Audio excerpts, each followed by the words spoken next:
বন্ধুরা, আমি garden friend থেকে সানি বলছি।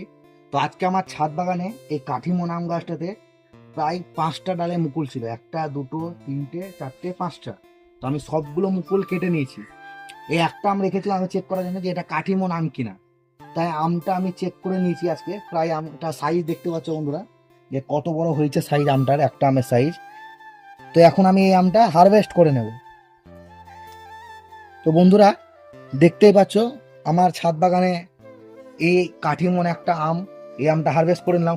এবার তোমরা বলতে পারো পাকা অবধি রাখতে পারতে, তো এত তাড়াতাড়ি হারভেস্ট কেন করলো? কারণ এই জন্য করলাম বন্ধুরা, এই গাছটা আমি কাটিং করেছি। এবার আমি যদি এখন ফলটা যদি না পেরে নিই আমি, তাহলে এই গাছটা নিজের ফলটা বড় করতেই পুরো শক্তি দিয়ে দেবে, এই গাছগুলো থেকে নতুন ডাল আর বের করবে না। তাই আমি এটা হারভেস্ট করে নিলাম। আর এইবার আমি এর আগালটাকে বন্ধুরা,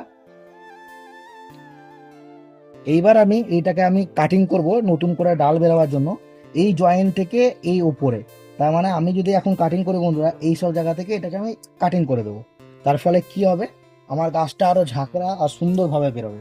আর এই ফলটা এখন আমি তোমাদেরকে কাঁচায় খেয়ে দেখাবো যে কেমন টেস্ট ফলটাতে। তো এখন আমটা আমি কাটবো। সেন্ট শুনে কিন্তু বন্ধুরা ভালোই লাগছে আমটা। দেখতে পাচ্ছ সুন্দর আম, কালারটা ভেতরে। বন্ধুরা, সব থেকে বড় ব্যাপার হচ্ছে নিজের গাছের আম, ছাদ বাগানের আম পেরে নিজে খাওয়াটার মজাই আলাদা। তোমাদের যাদের ছাদ বাগান আছে তোমরা বলতে পারবে।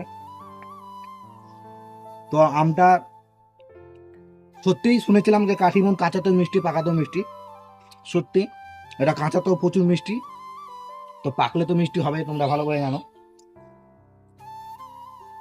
তো আজকে আমি আম খাই বন্ধুরা, দেখা হবে পরের ভিডিওতে। Take care.